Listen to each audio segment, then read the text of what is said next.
우리 조진희 목사님 우리 귀한 말씀 나눠주실 텐데요. 우리 느헤미야서 1장 1절부터 11절까지의 말씀입니다. 우리 저와 여러분들이 한 절씩 함께 교독하고 말씀 듣도록 하겠습니다.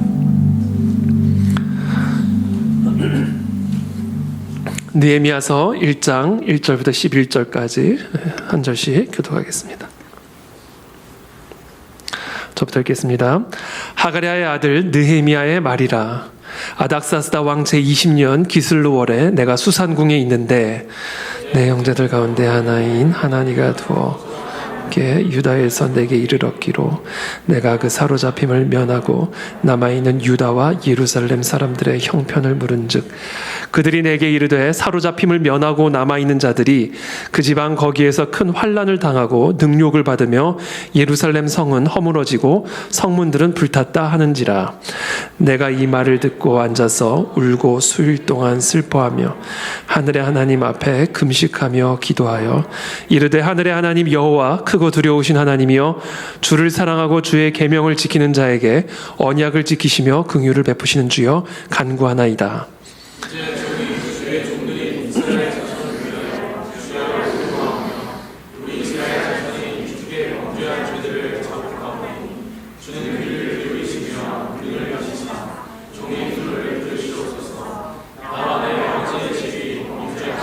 주를 향하여 크게 악을 행하여 주께서 주의 종 모세에게 명령하신 계명과 율례와 규례를 지키지 아니하였나이다.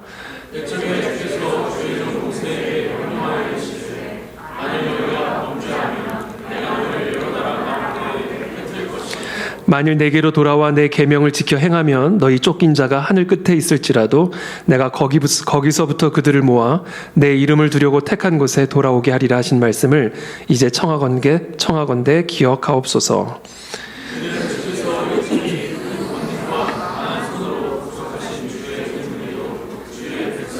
함께 읽겠습니다. 주여 구하오니 귀를 기울이사 종의 기도와 주의 이름을 경외하기를 기뻐하는 종들의 기도를 들으시고 오늘 종이 형통하여 이 사람 앞에서 은혜를 입게 하옵소서 하였나니 그때 내가 왕의 술관원이 되었느니라. 아멘. 네, 오늘은 우리 나라와 민족을 위해 라는 주제를 가지고 조진희 목사님 말씀 나눠주실 텐데 이번 우리 첫 금요 설교시죠. 한번 큰 박수로 환영해 주시면 감사하겠습니다.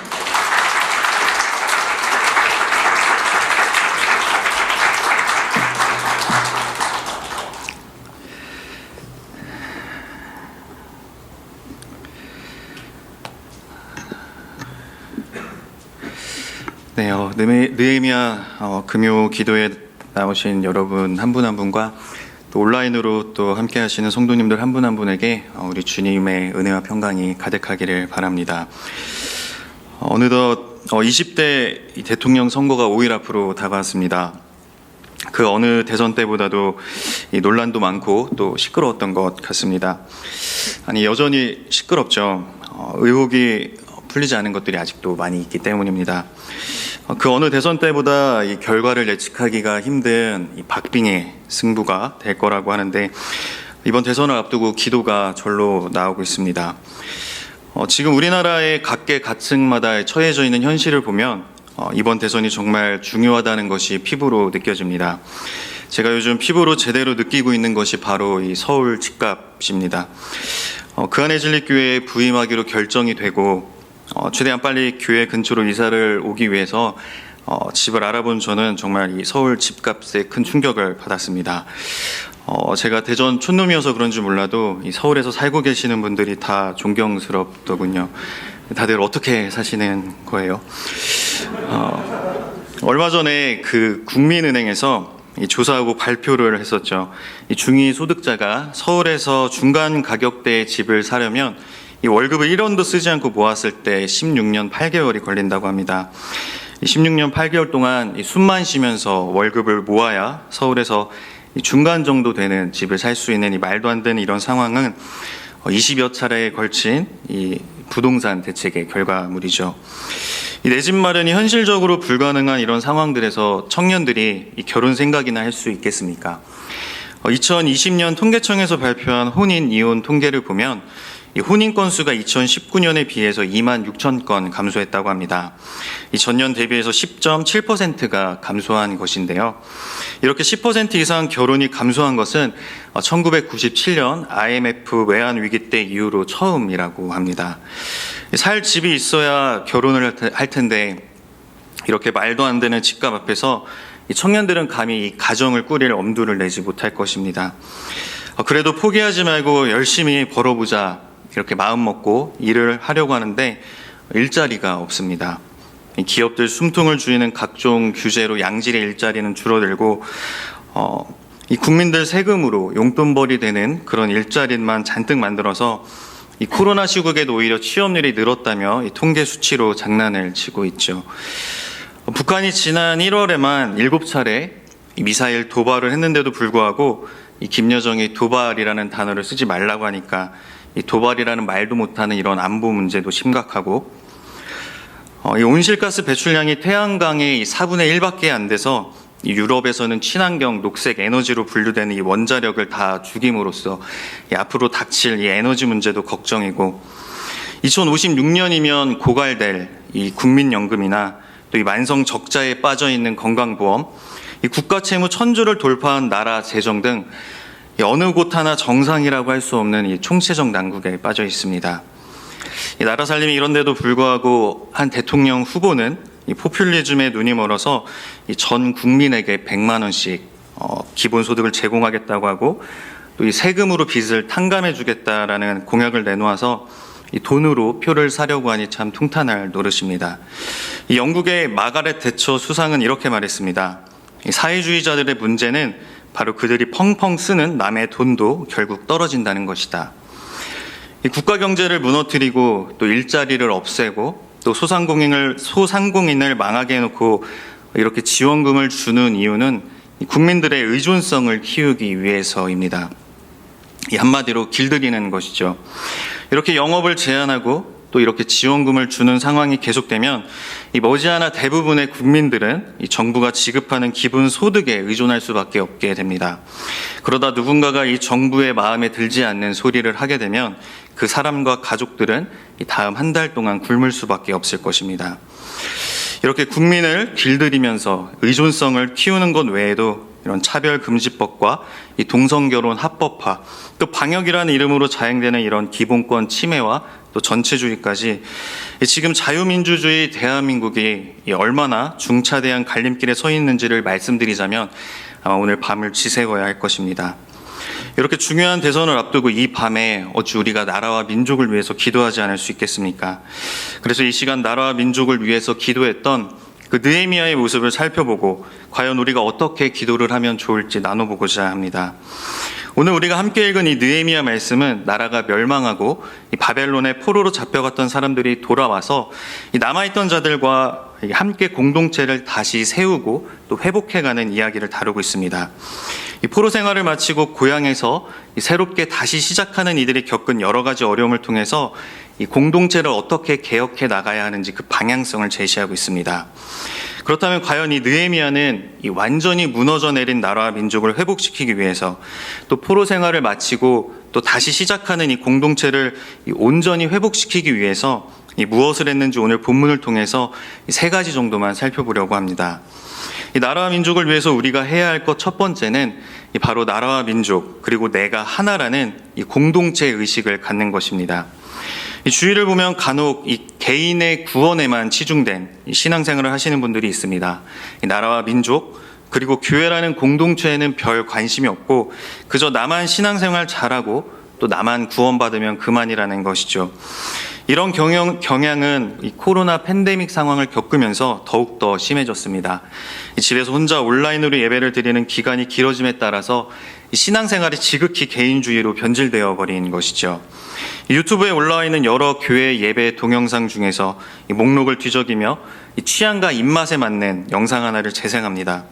그리고 쭉쭉 스킵하면서 넘기다가 이 설교 부분만 잠깐 듣고 이 만족감을 느끼며 자신은 예배를 드렸다라고 생각을 합니다. 이 모이기를 힘쓰라는 그 성경의 가르침과 또 아름다운 성도의 교제는 찾아볼 수가 없습니다. 여기에 더해서 인본주의 세계관은 우리를 더욱더 개인주의로 몰아갑니다. 요즘 서점 베스트셀러 책들을 보면 이 독자들에게 전하고 있는 메시지가 대부분 이렇죠. 네 감정에 충실해라. 다른 사람들 눈치 보지 말고 너 자신을 위해서 살아라. 당당히 거절하고 또 이기적으로 살아라. 물론 코로나로 인해서 우울해하고 또 자존감이 떨어진 사람들이 많다 보니 이런 책들이 계속 쏟아져 나오고 또 많이 팔리는 것이겠죠. 하지만 문제는 우리 그리스도인들조차 이런 시류에 자기도 모른 채 물들고 휩쓸린다라는 것입니다. 이 나라가 어떻게 되든지 말든지 뭔 상관이야. 예수님께서 곧 오실 것 같은데 나만 정신 차리고 나만 믿음 생활 잘하면 되지 뭐. 대통령이 누가 돼도 상관없어. 어차피 그 나물에 그 밥인데 뭐. 이런 생각을 갖고 이 공동체와 자기 자신 사이에 선을 싹 그어버린다면, 그리고 그렇게 공동체에 속한 이 모든 사람들이 이 공동체 의식이 없이 이 개인만을 위해서 살아간다면 그 공동체가 온전히 유지될 수가 있겠습니까? 그런 공동체에서 하나님의 놀라운 역사가 일어날 수 있기를 기대할 수 있을까요? 이 놀라운 역사의 변화는 이 개인주의로 가득 차 있는 사람이 아닌 이 공동체 의식을 갖고 있는 사람으로부터 시작됩니다. 하나님께서는 그런 사람들을 통해서 일하십니다. 이 성경 그 어디에도 하나님께서는 개인의 유익, 또 개인의 구원만을 위해서 살았던 사람을 사용하신 적이 없습니다. 우리 기독교에는 이 공동체 의식이 흐르고 있습니다. 일제강점기 때만 생각해봐도 쉽게 알 수가 있죠. 이 독립운동의 주축은 바로 우리 그리스도인들이었습니다. 물론 일제강점기 시절에도 분명 그런 분들이 계셨을 것입니다. 나라가 망하고 일제의 압제 속에서도 그저 자신의 신앙생활에만 몰두하고 자신의 구원만 추구했던 분들이 있었겠죠. 하지만 만약 그런 분들만 있었다면 이 나라는 결코 해방될 수가 없었을 것입니다. 이 나라와 민족, 그리고 교회라는 그 공동체와 이 내가 하나라는 의식을 가진 분들이 있었기에, 또 그런 분들이 일제의 폭력과 억압 속에서도 이 목숨을 걸고 거리로 뛰쳐나와서 대한독립 만세를 외치셨기 때문에 우리나라는 해방을 맞이할 수가 있었습니다. 오늘 우리가 함께 읽은 이 본문 속 느헤미야 역시 마찬가지입니다. 이 느헤미야에게는 이 나라와 민족과 자신이 하나라는 그런 공동체 의식이 있었습니다. 오늘 본문 1절 말씀입니다. 하갈의 아들 느헤미야의 말이라. 아닥사스다 왕 제20년 기슬루월에 내가 수산궁에 있는데, 이 아닥사스다 왕은 에스더가 활동했던 그 당시의 왕인 그 아하수에로 왕에 이어서 이 페르시아 제국의 왕이 된 사람입니다. 당시 느헤미야가 있던 이 수산궁은 이 페르시아 왕이 겨울철을 보내는 장소로서 이 왕이 머무는 기간에는 수도와 같았던 곳입니다. 그곳에서 지낸 것을 보면 이 느헤미야가 그냥 평범한 보통 관리가 아니었음을 알 수가 있습니다. 이 안락하고 따뜻한 궁에서 이 마음껏 편하게 지낼 수 있었던 이 느헤미야는 이 세속적 가치관으로 보면 아쉬울 것이 전혀 없는 사람이었습니다. 어쩌면 자신이 누리고 있는 것들을 지키기 위해서, 혹은 더 큰 출세를 위해서 이 다른 사람들은 신경 쓰지 않고 이 앞만 보며 달려도 어느 누가 뭐라고 할 사람이 없었을 것입니다. 그저 조용히 자신의 신앙생활에만 신경을 쓰고 자신의 구원을 위해서만 살아갈 수도 있는 상황이었습니다. 하지만 느헤미야는 자신의 그 안위와 이 출세만을 챙기기보다는 자신의 민족, 또 동포들의 상황을 챙겼습니다. 오늘 보면 2절 말씀을 보겠습니다. 내 형제들 가운데 하나인 하나니가 두어 사람과 함께 유다에서 내게 이르렀기로 내가 그 사로잡힘을 면하고 남아있는 유다와 예루살렘 사람들의 형편을 물은즉. 이 유다 지역에서 이 페르시아의 수산까지의 거리는 대략 1600km입니다. 이 당시 이동 수단으로는 대략 2달 정도 걸리는 아주 먼 거리였죠. 그 먼 길을 달려온 형제에게 느헤미야는 유다와 예루살렘 사람들의 형편을 물어봤습니다. 그저 지나가는 말로 대충 안부를 물은 것이 아님을 이 원어를 보면 알 수 있는데요. 이 물은즉으로 번역한 이 히브리어 샤알은 엄격히, 확실히, 또 진지하게 물어본다라는 의미를 갖고 있습니다. 이 느헤미야가 유다와 예루살렘 사람들에게 아주 깊은 관심을 갖고 있었음을 보여주죠. 그런 느헤미야에게 하나님은 안타까운 소식을 전합니다. 오늘 본문 3절 말씀입니다. 그들이 내게 이르되 사로잡힘을 면하고 남아있는 자들이 그 지방 거기에서 큰 환난을 당하고 능욕을 받으며 예루살렘 성은 허물어지고 성문들은 불탔다 하는지라. 이 포로 상태에서 벗어나서 이 고향 땅으로 귀환한 유다 백성들은 이 경제적으로나 정치적으로 무척 열악한 상황에 있었습니다. 더군다나 적으로부터 자신들을 지켜줄 그 예루살렘 성이 허물어지고 이 성문들은 불에 탔으니 이 안보 상태 역시 심각하다고 볼 수 있었습니다. 당연히 주변의 적대 세력들로부터 핍박을 당하고 또 조롱당할 수밖에 없었겠죠. 이 선민의식으로 큰 자부심을 갖고 있었던 그들이기에 이 받은 상처와 비참함은 더욱 컸을 것입니다.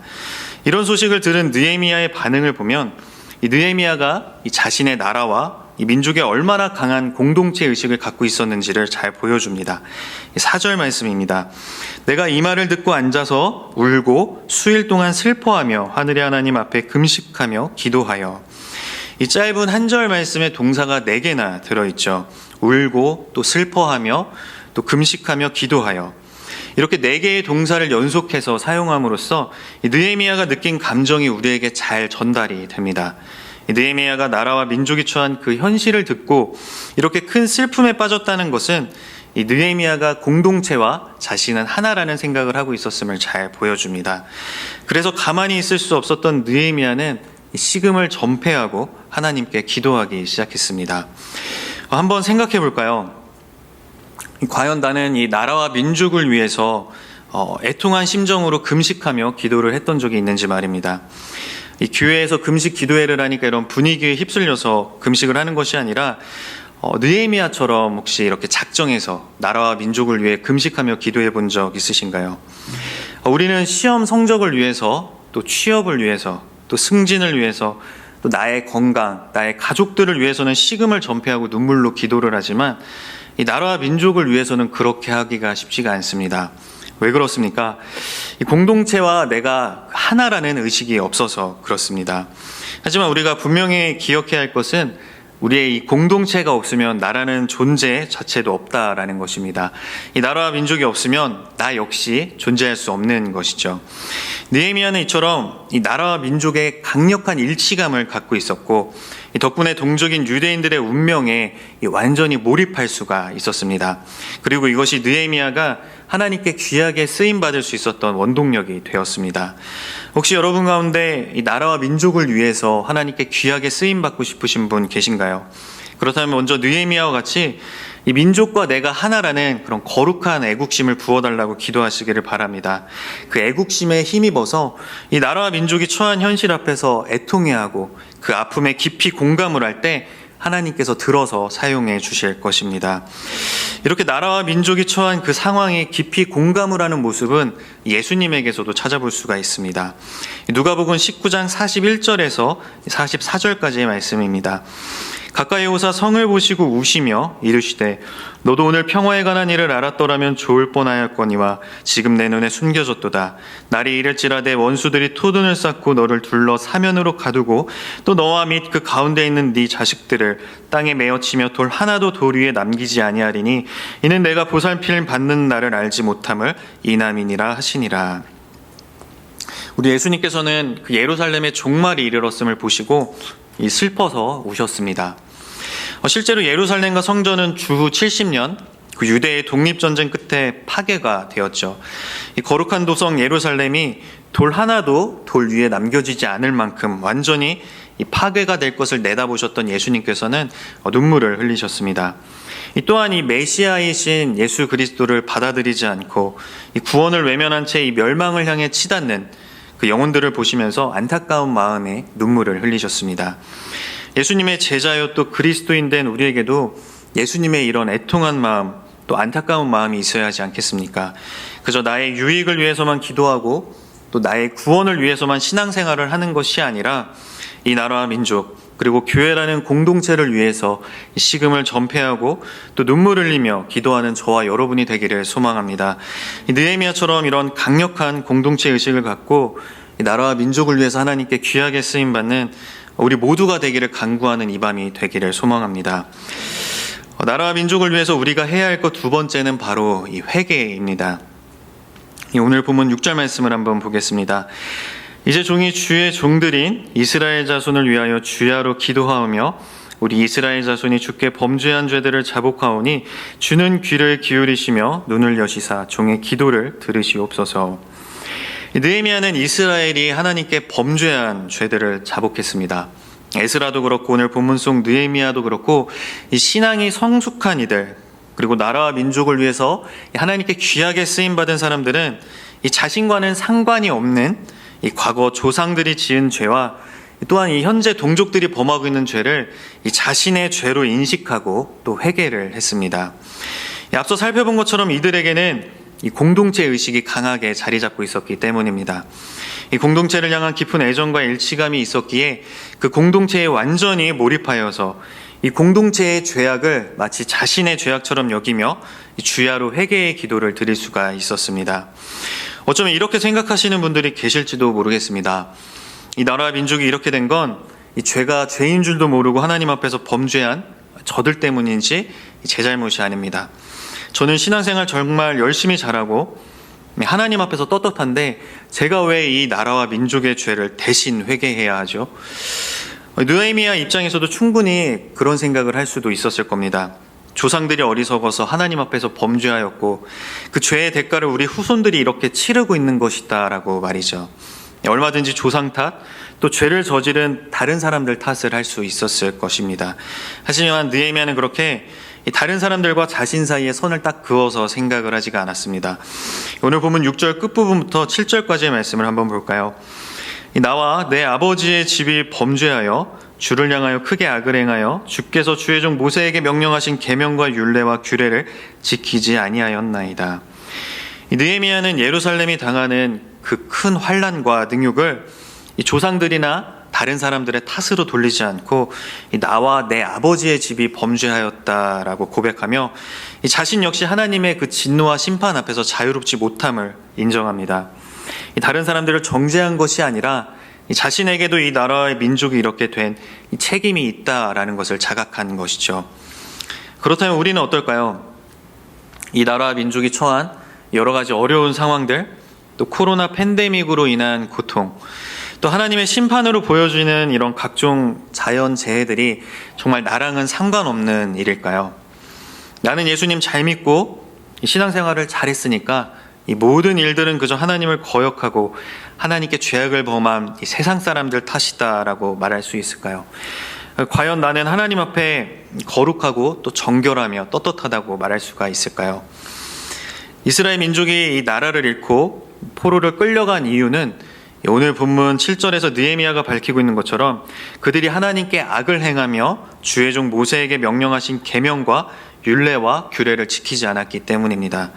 이 모세에게 명령하신 계명과 율례 또 규례가 무엇입니까? 바로 십계명이죠. 십계명에서도 가장 우선시되었던 첫 번째 계명, 너는 나 외에 다른 신들을 내게 두지 말라. 이 첫 번째 계명에서부터 무너져 내렸기에 이스라엘은 망할 수밖에 없었습니다. 열왕기하 17장 7절에서 12절까지의 말씀입니다. 이 일은 이스라엘 자손이 자기를 애굽 땅에서 인도하여 내사 애굽의 왕 바로의 손에서 벗어나게 하신 그 하나님 여호와께 죄를 범하고 또 다른 신들을 경외하며 여호와께서 이스라엘 자손 앞에서 쫓아내신 이방 사람의 규례와 이스라엘 여러 왕이 세운 율례를 행하였음이라.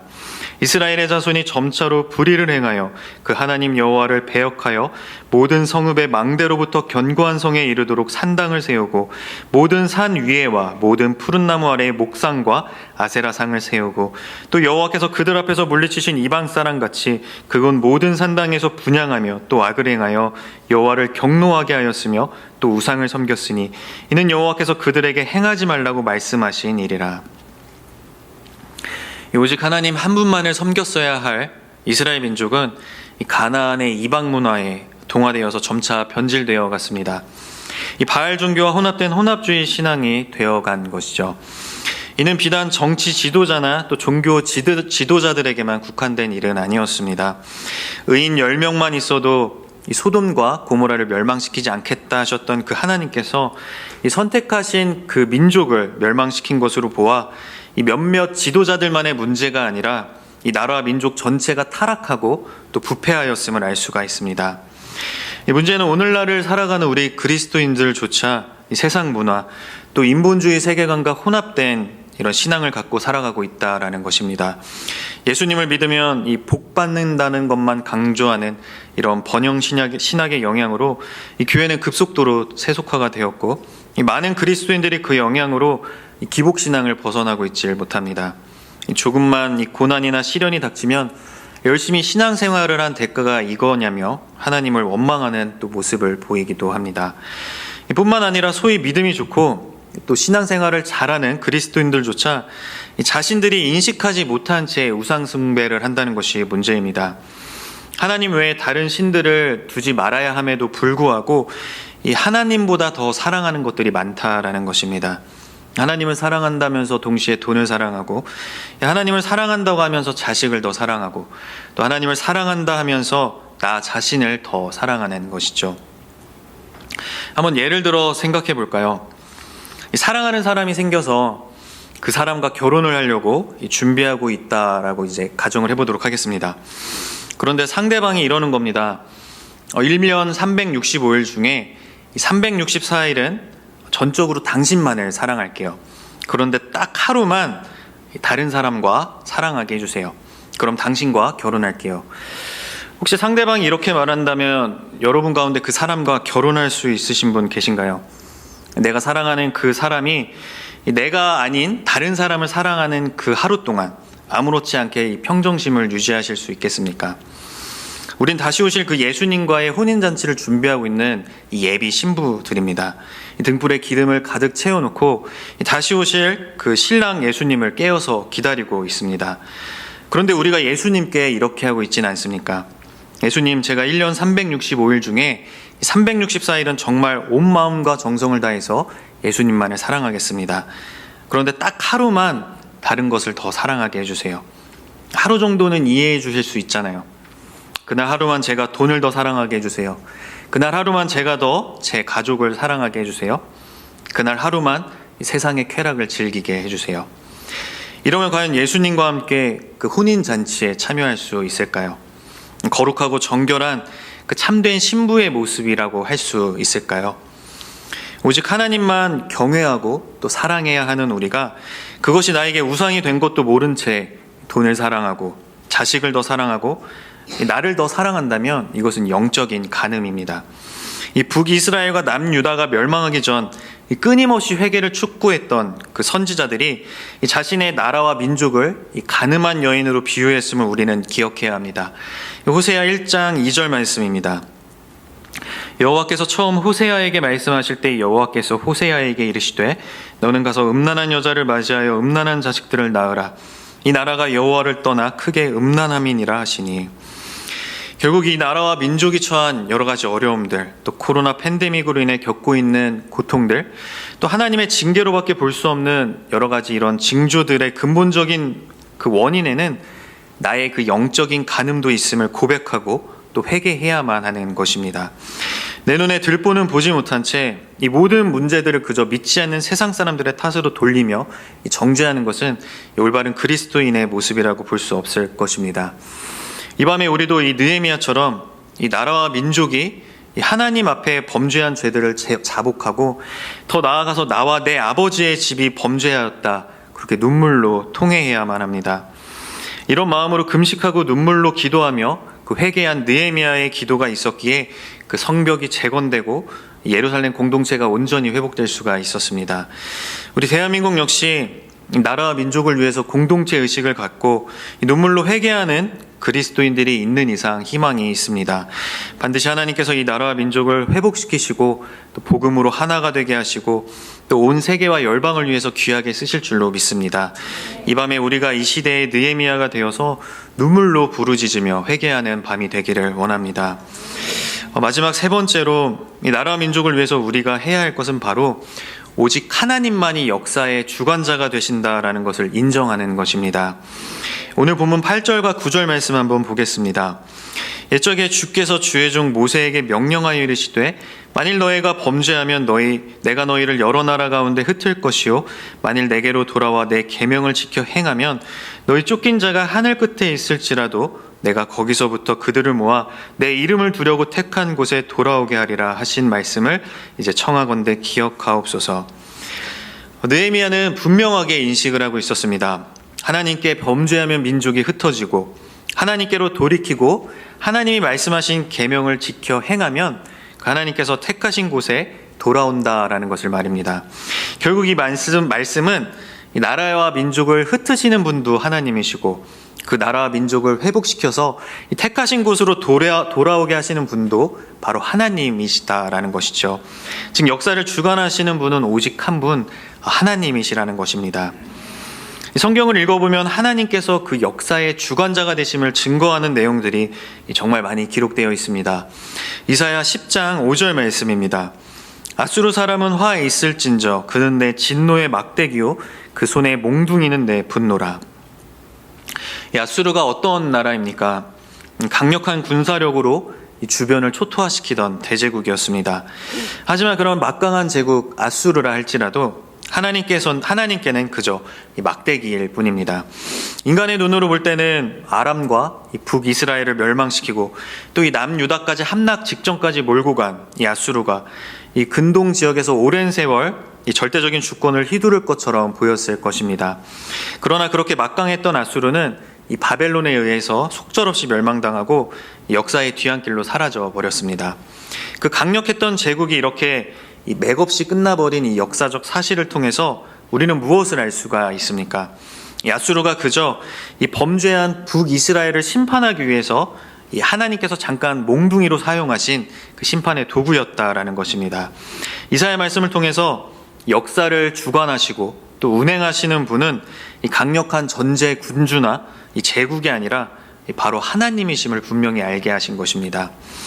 하지만 역사의 주관자가 하나님이신 것을 인정하지 않은 채 또 외면한 채 자신들이 세계의 평화를 지키고 세계의 안보를 손에 쥐고 있으며 세계의 경제와 정치를 좌지우지할 수 있다는 그런 오만한 생각을 갖고 있는 사람들과 또 나라들이 있습니다.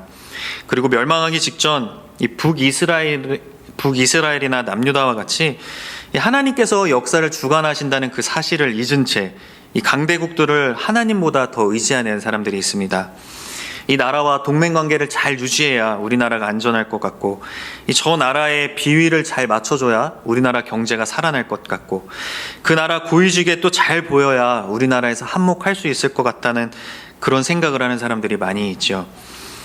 소위 헬조선이라고 부르는 우리나라를 떠나서 그런 나라들에 가서 공부만 하면 또 그 나라에 가서 정착만 하면 인생이 확 필 것 같은 그런 이 꿈을 꾸고 사는 사람들도 있습니다. 하지만 2년간 이 코로나 상황을 겪으며 우리는 분명하게 깨닫게 되었습니다.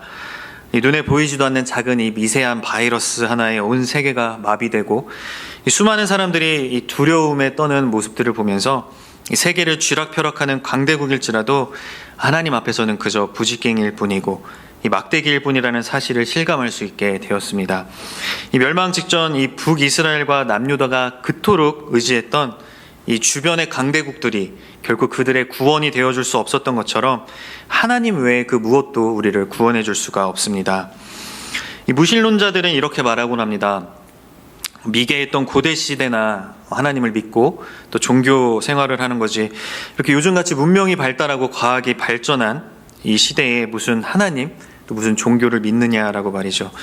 그런데 그렇게 발달한 문명 또 이 첨단을 달리고 있는 그런 과학기술이 우리를 구원해 줄 수 있습니까?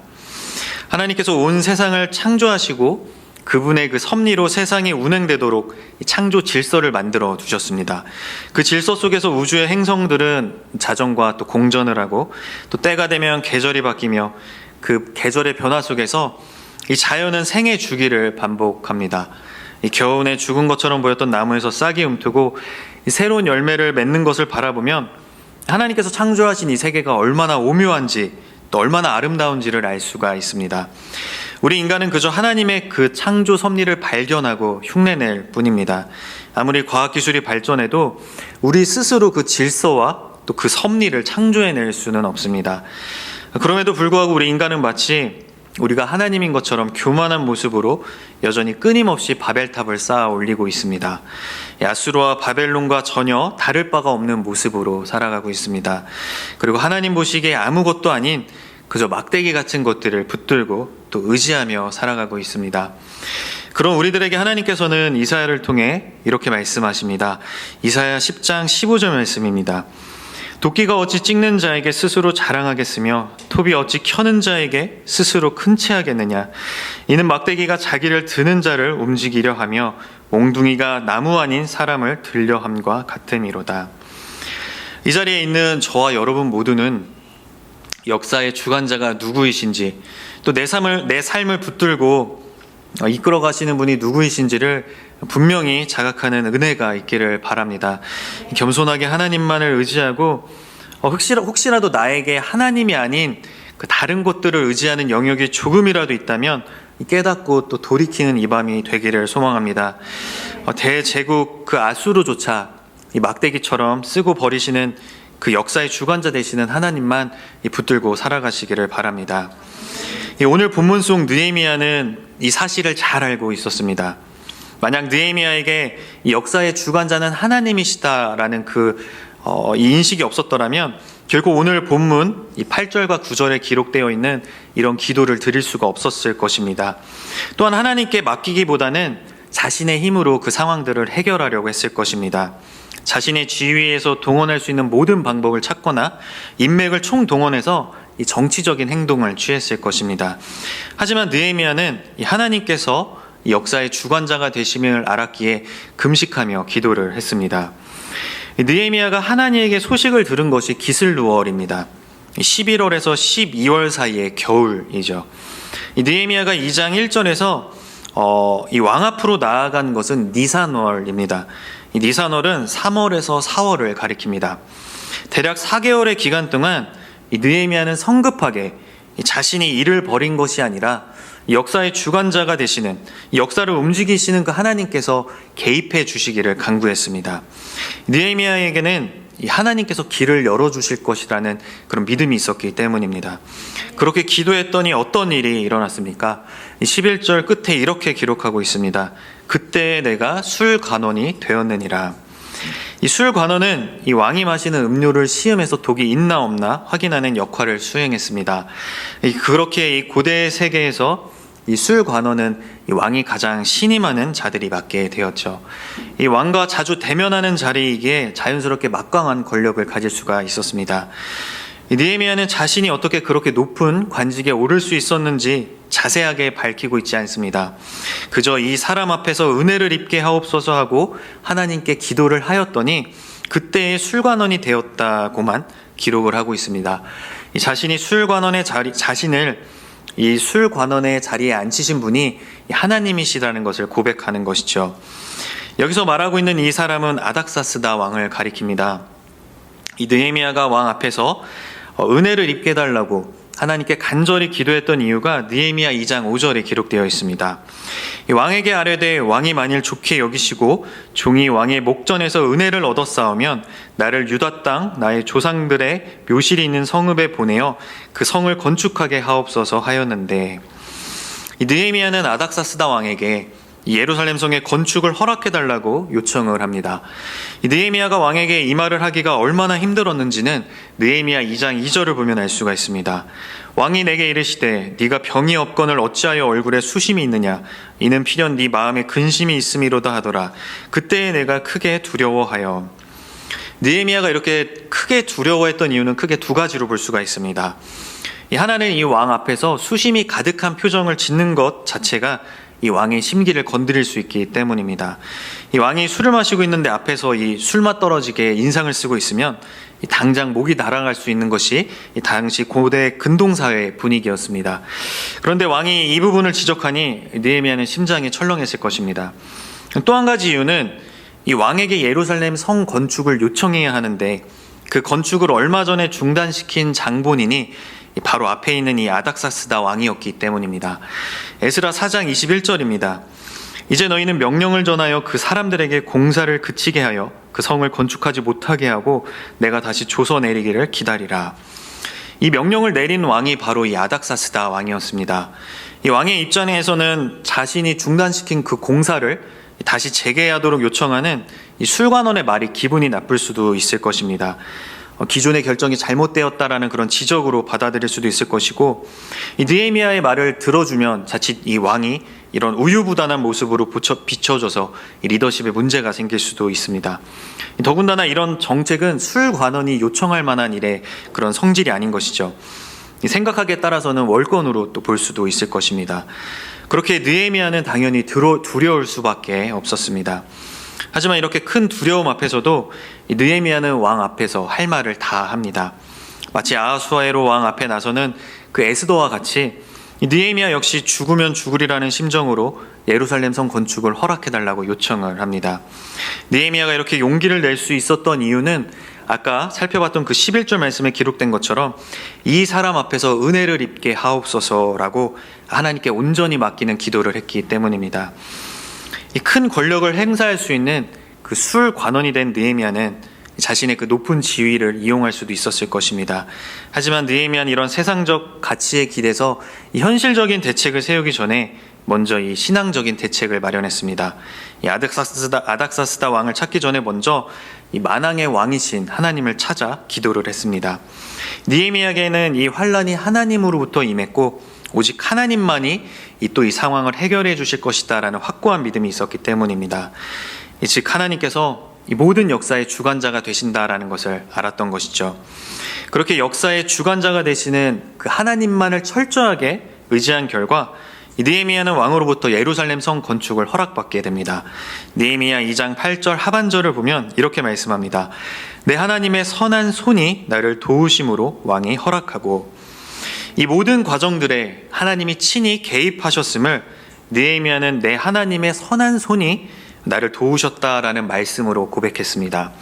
느헤미야는 자신이 이 술관원이라는 그 높은 자리에 올라서 왕에게 이런 요청을 할 수 있도록 그런 상황과 여건을 만들어주신 분이 하나님이시다라는 것을 깨달았던 것이죠. 이 모든 것이 하나님의 섭리였습니다.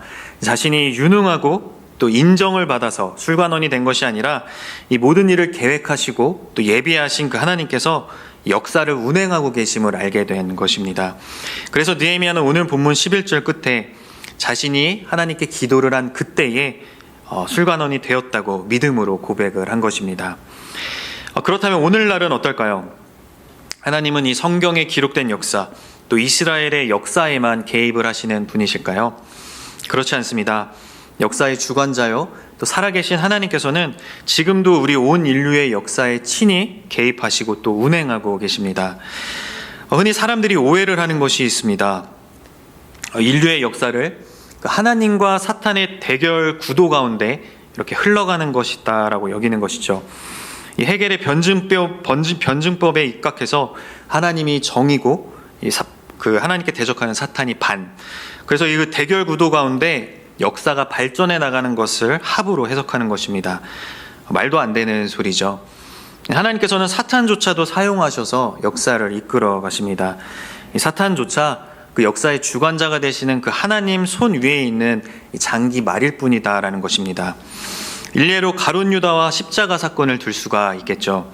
사탄이 가룟 유다에게 들어가 예수님을 배신하고 팔아넘기도록 만들었습니다. 예수님께서 모진 고초를 당하시고 십자가에 달려 돌아가실 때 사탄은 자신의 계략이 성공했고 이제 예수님이 죽으시면 자신이 승리할 것이다 라고 생각했을 것입니다. 하지만 예수님은 그 사망과 죽음의 권세를 깨뜨리고 부활하셨습니다. 그리고 우리에게 죄사함과 더불어 부활의 소망, 또 영원한 생명을 주셨습니다. 사탄의 입장에서는 당황스러운 결과였을 것입니다. 자신이 아무리 발악을 해도 결국 역사의 주관자가 되시는 그 하나님 손 위에서 놀고 있다라는 것을 깨달았을 것이죠. 하지만 그럼에도 불구하고 사탄은 오늘날에도 포기하지 않고 끊임없이 하나님을 대적하며 이 역사의 흐름을 자신의 뜻대로 바꾸어 가고자 합니다. 최근에 이 미키 윌리스의 플랜데믹이라는 책을 읽었습니다. 이 돈과 과학과 이 정치와 또 언론과 권력이 서로 얽히고 설켜서 우리가 읽고 듣고 보는 모든 것을 다 통제하고 있다는 사실을 깨달으면서 이 분노와 참담함을 느꼈습니다. 또 한편으로는 그 막대한 자본을 갖고 이 세상을 좌지우지하는 그 세력들 앞에서 무력감을 느끼기도 했습니다. 과연 다 한 사람이 그 거대한 세력과 맞서서 무엇을 할 수 있을까? 그런 생각이 들기도 하더군요. 하지만 그들이 모르는 것이 있습니다. 바로 역사의 주관자는 하나님이시라는 것입니다. 엄청난 부와 권력으로 온 세계를 자신들의 입맛대로 쥐락펴락하는 그들도 결국에는 대제국을 막대기와 몽둥이로 사용하시는 그 하나님 앞에서는 한낱 피조물일 뿐입니다. 지금 당장은 자신들의 뜻대로 이 세상이 돌아가는 것처럼 보이겠지만 반드시 하나님의 심판이 있을 것이고 이 모든 과정 가운데 하나님께서 이루어 가실 일들이 있으실 것입니다. 사탄은 하나님과 하나님의 군사를 대적해서 싸우지만 하나님은 사탄을 대적할 수준으로 보지 않으실 뿐만 아니라 하나님의 백성을 돌이키고 하나님의 나라를 세우는 데 이용하실 분입니다. 우리 모두는 이미 이 승리한 싸움이라는 것을 늘 기억해야만 합니다. 그럴 때 우리에게도 느헤미야와 같이 역사의 주관자는 오직 하나님 한 분뿐이라는 그런 흔들림 없는 그런 확실한 믿음이 주어질 수 있을 것입니다. 그런데 한 가지 짚고 넘어가야 할 것이 있습니다. 이 느헤미야가 하나님께서 개입하셔서 자신을 술 관원으로 만들어 주시기까지 대략 4개월간 기도만 하고 있었던 그런 모습을 통해서 아무런 행동도 안 한 채 그저 기도만 하면 모든 일이 알아서 다 해결될 것이다라는 그런 생각은 우리가 조심해야 합니다. 느헤미야는 기도만 했던 사람은 아니었습니다. 기도를 가장 최우선적으로 하되 하나님께서 술 관원이 되게 하시고 길을 열어주시자 아주 적극적으로 행동을 하는 모습을 보여줍니다. 2장부터 전개되는 이야기를 보면 이 느헤미야가 아주 활동적이고 행동 중심적인 사람임을 알 수가 있습니다. 이 기도를 통해 하나님께 전적으로 맡기되 이 무책임한 낙관론에 젖어 있던 것이 아니라 자신이 할 수 있는 영역에서는 최선을 다해서 행동을 했음을 알 수가 있습니다. 느헤미야 4장 9절 말씀입니다. 우리가 우리 하나님께 기도하며 그들로 말미암아 파수꾼을 두어 주야로 방비하는데, 또 느헤미야 4장 17절과 18절은 이렇게 말씀합니다. 이 성을 건축하는 자와 짐을 나르는 자는 다 각각 한 손으로 일을 하며 이 한 손에는 병기를 잡았는데, 이 건축하는 자는 각각 허리에 칼을 차고 건축하며 나팔 부는 자는 내 곁에 섰었느니라. 느헤미야는 이 성벽 재건을 완성시켜 주실 하나님을 신뢰하고 하나님의 손에 온전히 맡겨드렸습니다. 하지만 그렇다고 해서 하나님께서 알아서 해주시겠지 하며 일처리를 대충대충 하지 않았습니다. 성벽 재건을 방해하는 무리로부터 하나님의 일에 방해받지 않도록 파수꾼을 두어 방비하고 또 한 손에는 병기를 들고 있도록 했습니다. 이 기도와 이 행동이 균형을 이루고 있었던 것이죠. 이 나라와 민족을 위해서도 마찬가지입니다. 공동체 의식을 갖고 회개하며 역사의 주관자가 되시는 그 하나님께 기도를 하되 그 기도에 맞춰 행동도 함께 해야 합니다. 그렇다면 나라와 민족을 위한 행동으로 무엇이 있을까요? 1인 시위와 또 대중 집회, 또 서명운동 등 아닌 것은 아니라고 단호한 목소리를 내고 또 행동을 해야만 합니다. 그 중에서도 가장 중요하고 가장 큰 사회적 행동은 바로 투표입니다. 하나님이 역사의 주관자시니 나 하나쯤 투표하지 않아도 알아서 하시겠지, 어차피 대통령으로 누가 돼도 하나님께서 알아서 하실 거야 같은 생각으로 우리가 마땅히 행해야 할 행동을 하지 않는다면 과연 하나님께서 기도에 응답해 주실까요? 만약 모세가 이스라엘 백성들을 구원해달라고 하나님께 기도만 하고 행동하지 않았다면 출애굽을 할 수 있었을까요? 여호수아가 가나안 땅을 달라고 기도만 하고 그 땅으로 진격하지 않았다면 그 적과 꿀이 흐르는 땅을 차지할 수 있었을까요? 또 사도 바울이 기도만 하고 선교 여행을 떠나지 않았더라면 오늘날 우리가 복음을 들을 수 있었을까요? 우리 예수님조차도 우리를 위해서 기도만 하신 것이 아니라 직접 십자가를 지고 골고다 언덕을 오르셨습니다. 하나님께서는 사람을 통해서 일하시기 때문에 우리가 가만히 있어서는 하나님의 역사하심을 결코 경험할 수가 없습니다. 하나님께 온전히 맡기는 것과 하나님께 모든 것을 떠넘기는 것에는 아주 큰 차이가 있습니다. 하나님만을 전적으로 신뢰하되 마땅히 우리가 행해야 할 그 의무에도 소홀함이 있어서는 안 될 것입니다. 그렇게 기도와 함께 우리가 할 수 있는 영역에서 최선을 다할 때에야 비로소 어떤 결과가 우리 앞에 주어진다 할지라도 선하게 인도하실 그 하나님을 신뢰하며 영광을 올려드릴 수 있을 것입니다. 앞으로 이 대한민국의 5년을 결정지을 이 대선 결과가 어떻게 나올지 우리는 알 수가 없습니다. 하나님만 아시겠죠. 내가 지지하는 그 후보가 될 수도 있고 또 안 될 수도 있겠죠.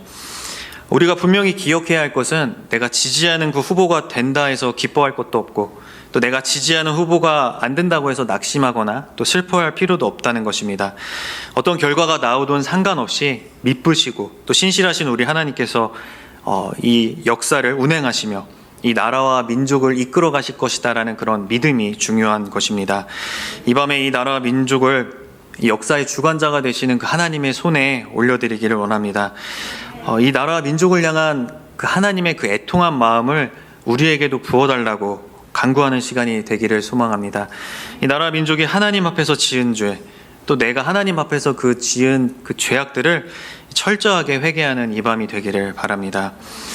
하나님과 그 죄악을 범한 그 이스라엘 백성 사이에서 중보하였던 그 모세처럼 그 안에 진리교회 성도님들 한 분 한 분이 이 시대의 모세가 되어서 또 이 시대의 느헤미야가 되어서 이 나라와 민족을 위한 이 나라 민족을 향한 그 하나님의 그 자비와 또 긍휼을 구하는 이 밤이 되기를 간절히 소망합니다. 이 시간 우리 함께 말씀을 생각하며 기도하는 시간 갖도록 하겠습니다.